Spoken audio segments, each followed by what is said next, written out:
Welcome back to another episode of Dentistry's Growing with Grace podcast. Join Grace and her guest of the week as they discuss lessons learned in the industry and explore unique insights into ethical growth. Hello and welcome back to Dentistry's Growing with Grace. Thank you so much for tuning in today. I'm excited to be here with Dr. Natanya Brown. Dr. Natanya, thank you for joining me. Thank you so much for having me, Grace. This is fun. It's my pleasure.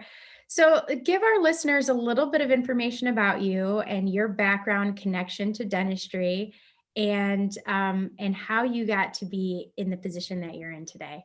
Yeah. So I grew up in Spain and in Puerto Rico. And after graduating high school in Puerto Rico, I went to college in Boston. I went to Tufts for both college as well as dental school.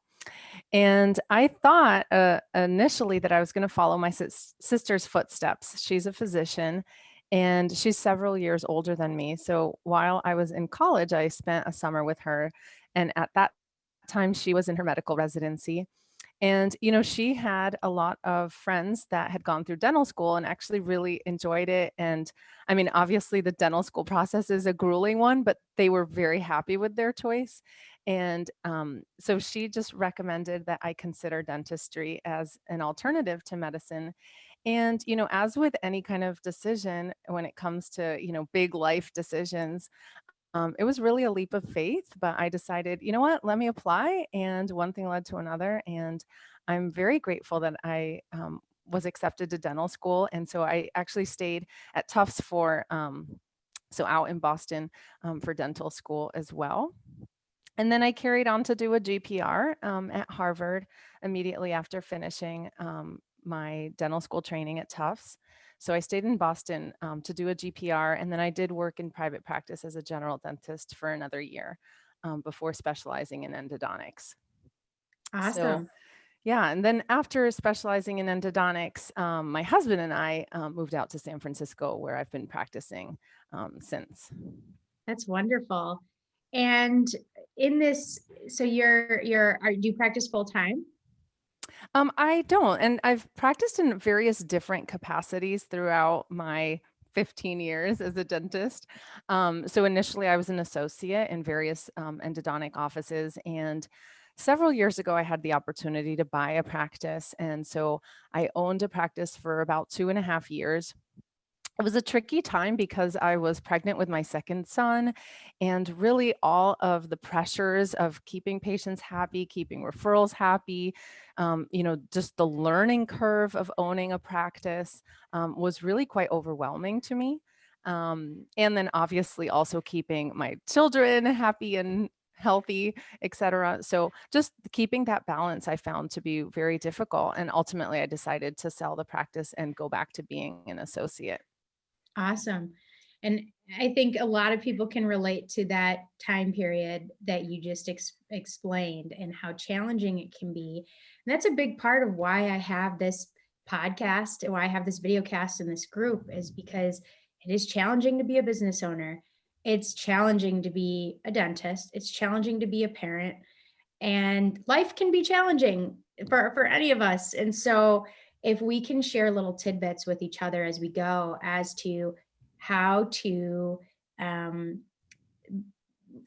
find and experience joy while we're on this journey, I think it's helpful. So, you know, tell me really, where's your focus today, and what are we going to solve for our fellow dental professionals today? Yeah, that's a great question. Well, so interestingly, it was really during the time that I owned the practice and felt really overwhelmed. I was like, something's got to change, right? I kind of felt like I was at a very difficult time. And it was shortly after selling the practice that I um, got introduced to life and weight loss coaching. And there's a female physician, her name is Dr. Katrina Ubell. She's a pediatrician turned life and weight loss coach for physicians. And, you know, just as anyone would do right after the holidays, it was, you know, January. I had that New Year resolution that I wanted to lose some baby weight. And lo and behold, I found her podcast and I started listening to it. And so after listening to it was really only a handful of episodes, I quickly learned that while she was teaching a lot of great tools for how to lose weight, what she was really teaching people was how to use your brain to achieve or get any result you want in your life, and how powerful the brain is in creating your reality. And I was instantly hooked. I just needed to learn more. And so one thing led to another, and I not only ended up working with a life coach, but really saw so much change, wonderful changes in my own life. At this point, I had already sold the practice, and I'm curious if had I come to life coaching work while I owned the practice, I don't know if I would have ended up selling. I may have been able to, get through a difficult period and then come out stronger. Um, However, at that point, once I had seen all the wonderful changes that I was able to create in my own life, I became instantly compelled to want to become certified myself. So I went through the life coach school, which is the same training that Dr. Katrina Ubel received. So after completing the certification process, I'm now a certified life and weight loss coach as well. On top of being passionate about saving teeth, I'm now very happy to offer coaching services to my fellow dentists as well. And specifically, trying to help people that were in a similar position as I was. I did prioritize healthful eating and exercise, throughout most of my life. And yet I still struggled to maintain a healthy weight. And especially after having my children, I found that it was just impossible. I felt like I was literally on a treadmill of, everything I was taking care of in my life and trying to keep all the different pieces, really coming together healthfully. And, I just learned that I was approaching it in the wrong way. So once I learned some new tools, then I was able to really get the results I was looking for. And that's exactly what I want to be able to offer to the dental community. I love it. So this concept just came to me. I want to ask you about this. Um, does the journey from going from struggling to prioritize your health to really thriving in a healthy lifestyle, and all of the changes that occur in our mindset, where does self-concept, where does that come in the process? Is that something that I think of, how we think about ourselves, and I think of our interpretation of ourselves, and I would think that there would have to be a change in our self-concept to be able to embrace a change in habits and lifestyle. Is that correct, or am I just way off track here? No, you've totally hit the nail on the head. And this is a really extremely critical concept for people to understand when they're trying to make any change in their life. Now, I talk specifically about weight loss and how it applies to weight loss, but really, you could just fill in the blank with whatever change you're trying to make. So, for example, a lot of people will have certain ideas about themselves that they see as concrete facts. And this is really where we can limit ourselves if we're not careful when we're trying to accomplish any kind of change in our life. I'm going to give you a really concrete example. So many of us, dentists included, or dental healthcare professionals included, will think of ourselves as having a sweet tooth, right? Like, how many people have a self-proclaimed sweet tooth? And when you think of it in these terms, you just think of it as black or white. Like, I have a sweet tooth. It's just simply a fact. And that is a big roadblock in your path to losing weight, because it's almost like a condition that you can't overcome. So when we come to talking about what your current identity is and what changes you want to make, we start one of the first things that we have to do is kind of separate what's really the situation, the actual situation, versus what are your thoughts. Now, you could say something to the effect of, I like to eat sweets. Sure, nobody's going to argue that. You like to eat them. But that's not necessarily the same as saying, I eat dessert every day, right? Like that's a fact. You eat dessert every single day. And so then we can start working through, okay, what's really fact? What's your thought? And how can we use our thoughts to propel us in the direction of the future self that we want to be? And it takes time to gradually abandon the identity that we currently have and start to become more comfortable with the identity of the future person we want to embody. So it initially can feel very foreign when we're imagining ourselves. Like, let's take, for example, somebody that's looking to lose 100 pounds. They may think of themselves, their future self that's 100 pounds lower.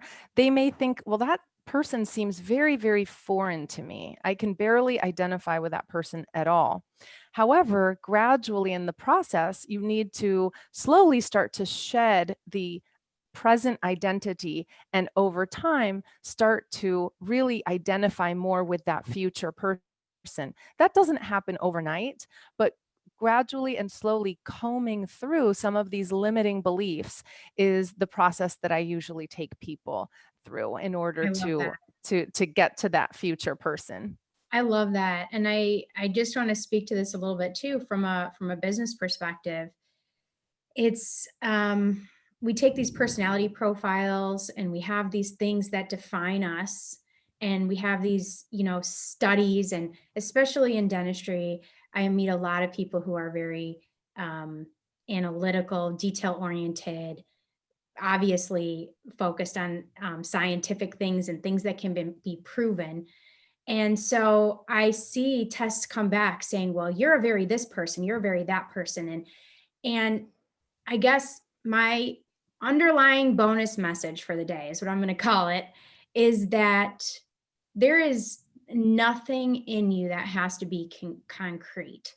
And I'm a Christian, and I have the belief that all things are possible with God. And so for anyone listening, whether you're wanting to lose 100 pounds, or whether you're wanting to be more successful in your business, or whether you're wanting to let go of an addiction, whatever that is, yes, you can completely change your self-concept. And just because a test told you that you're a certain way, or just because you grew up being the chubby kid, or being, whatever it is, doesn't mean that you cannot recreate yourself.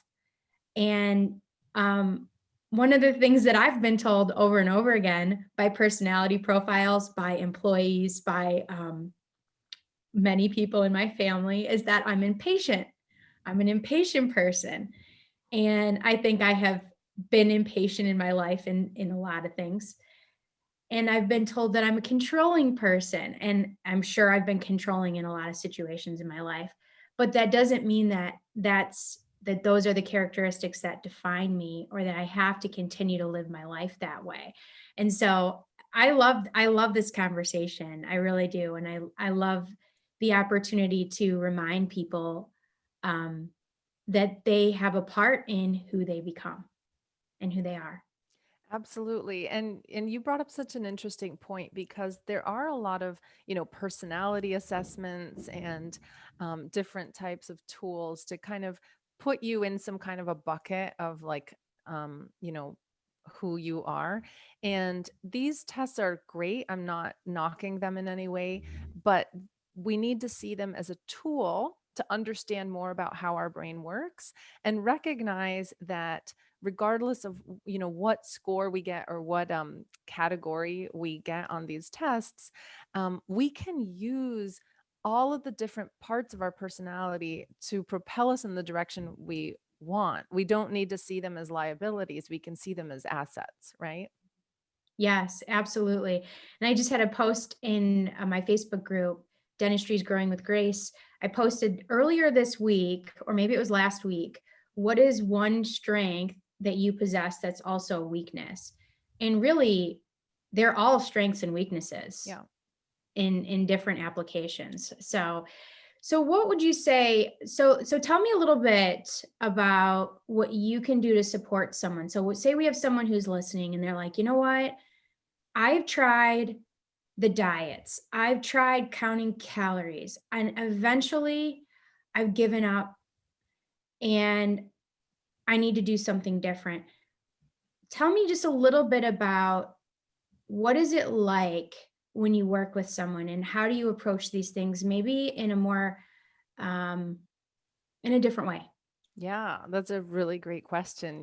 Grace, so many of us, myself included, have tried all sorts of different diets, and there are so many under the sun because specifically weight loss isn't a one size fits all thing, right? So you name it, there's just a diet out there, so many choices.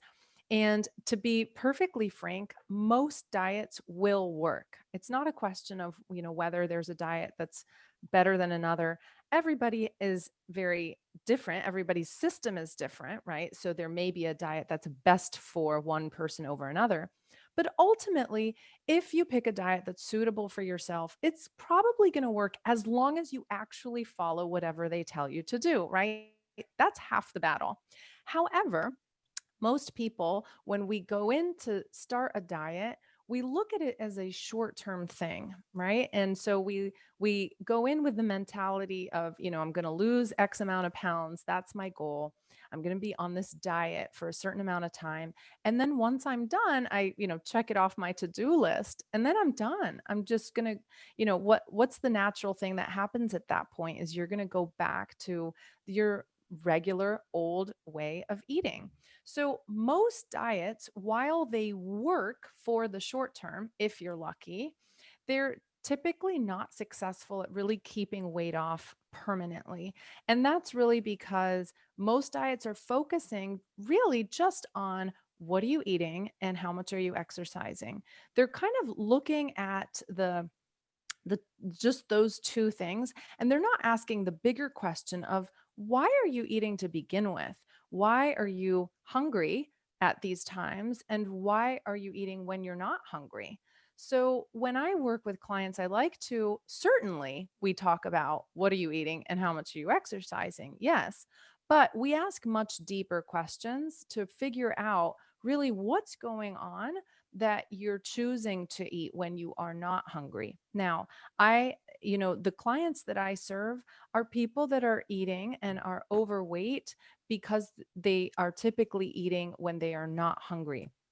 If you are taking a medication or you have a medical condition that is causing you to be overweight, then for those people, I would ask them to have clearance with their doctor or to have support from their physician, certainly during the process, because those are things that can affect your weight that we would not be able to control otherwise. But back to when I work with people, we really comb through what are the obstacles that are keeping you back from being at your ideal weight. We look at various different parts of the lifestyle. What is your relationship with your spouse? What is your relationship with your children? How is your work situation? Are you happy at work? Are you having a lot of stress? How are you processing stress? What are you doing for fun? How committed are you to taking care of yourself and showing up for yourself when you plan to do something for yourself? How well are you sleeping? What do your finances look like? All of these different things play into usually the weight that you see on the scale. And then we talk about the actual scale and how it doesn't need to have as much drama as most people like to see or feel when they step on the scale. Society teaches us that if we see a number on the scale that we're not happy with, then we should start to think all these negative things about ourselves. And then that fosters a negative spiral. So, one of the biggest tools that I like to use with clients is really how can we use compassion towards ourselves, self compassion in the weight loss journey, because we're all bound to make mistakes. Mistakes are going to happen. If we were robots and we could simply program ourselves to eat a certain amount and only that, then sure, it would be very easy. But we all have certain thoughts and feelings about different urges to be eating things other than our plan. And we will occasionally make mistakes, and that's natural and part of the process. However, what I like to do is use these errors, if you will, as learning opportunities. Most of the time, people will shove their mistakes under the rug and just say, you know what, today was a total disaster. It was awful. I'm going to start fresh on Monday. It's going to be a new day. And in that manner, they're not really learning from their mistakes. So I zoom into any time that there's a deviation from the plan. We zoom in, we ask ourselves why, and we really get quite thorough in that process. The more we learn from these experiences, that's really what's going to make it or break it in the long haul. How do we actually set ourselves up for success? Because these kind of deviations or opportunities to deviate from plan will continually come up. We don't live in a vacuum. We will, regardless of hope or forgetting about COVID, one day, hopefully our life, we will be able to, eat in restaurants and travel to the same capacity that we did in the past. But regardless, we don't live in a vacuum, right? So what makes the difference between being able to lose weight one time versus keeping it off for good is really how we manage our brain in all sorts of different scenarios that aren't always able to be predicted. So the more we can practice that and learn from our mistakes in advance, that really sets us up for success in the long run. That's great. Thank you for sharing that. So do you work then remotely with people? How frequently would one of your, would you say, clients check in with you? How much communication is involved there, and what kind of Yeah. support can you provide? So my program is weekly meetings via Zoom. So it's, not in person, but it is, face to face, and weekly 1 hour sessions, typically conducted over 6 months. So it takes, that's typically the length of time that it takes to really rewire the brain to work for you as opposed to against you. And that's really what it's all about is, using your brain to make the positive changes that you want in your life. It's awesome. Wonderful. Thank you so much, Natanya, for sharing all this great information. If one of our listeners is interested in having your support to make some of these important life changes, how can they get in touch with you? So I'm very easy to reach. I can be reached at drnatanya@gmail.com. That's my email. That's drnatanya@gmail. My website is also drnatanya.com. So drnatanya.com. I also have a vlog on Facebook, and that's my handle is Dr. Natanya, as well as Instagram. The only difference on Instagram is it's dr.natanya on Instagram. So come follow me on Facebook. Come follow me on Instagram. Reach out if you're interested. I also conduct periodic free classes. So if you're following me on either Facebook or Instagram, your listeners can keep an eye out for any free classes. And I go over some very tangible ways that you can lose weight and keep it off. I love it. I love it. Well, thank you so much for being on the show. And for all of our viewers and listeners, thank you for being a part of Dentistry's Growing with Grace. And I will see you next time.